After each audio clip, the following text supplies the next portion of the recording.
Dharmadhwaj news चॅनलमध्ये आपल्या सर्वांचं स्वागत। आता पाहूयात एक विशेष बातमी।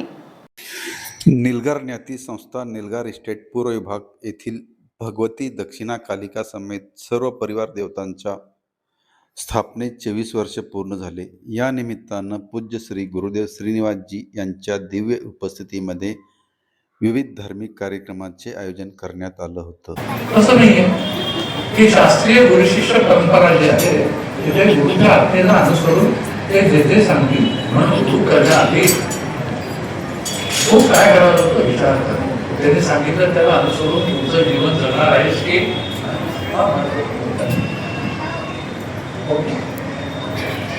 मग तितके काय त्या मंत्राचा तितका लक्ष जप करायचा। जप झाल्यानंतर त्याच्या दशांश हवन करायचं। काय करायचं त्या मंत्रांना हवन करायचं दशांश। मग त्याच्या दशांश मार्जन तर्पण आणि ब्राह्मण असं 55 परिश्रम केल्यानंतर तो मंत्र सिद्ध होत असतो। पॉडकास्टवर किंवा हल्ली जे काही हे झालेलं आहे सोशल मीडिया त्याच्यावर मंत्र ऐकून मंत्राचा जप करायचा नसतो, तसे मंत्र सिद्ध होत नसतात। थोडं लक्षात ठेवा। आता एवढं जर असेल तर आम्हाला तसे समजून घ्यायचं आणि भेटले तरी आम्ही ते कसं काय करायचं तर त्याला आपल्या या सगळ्या परमदयाळू परमकारुणिक महिने सांगितलं त्या देवाचं नाम त्या नामस्मरणाला कुठलेही नियम नाही।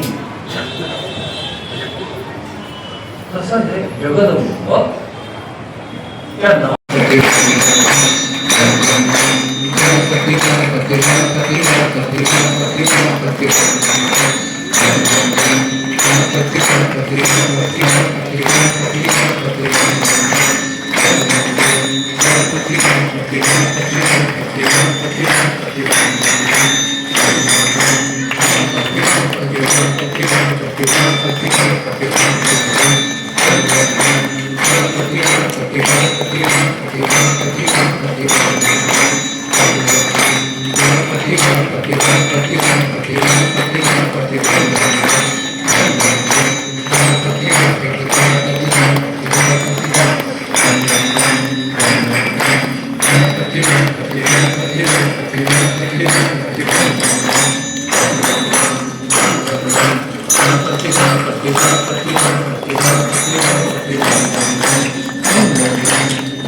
यामध्ये सकाळी महायाग आणि सायंकाळी झालेल्या प्रवचनाचा लाभ भक्तांनी घेतला। श्री दक्षिणा कालिका मंदिराच्या प्रांगणात रविवारी सायंकाळी झालेल्या प्रवचन कार्यक्रमात मंदिराचा परिसर पूर्ण भक्तांच्या गर्दीने फुलून गेला होता। निलगार ज्ञाती संस्थेच्या वतीने सर्व भक्तांना महाप्रसादाचे वाटप करण्यात आले।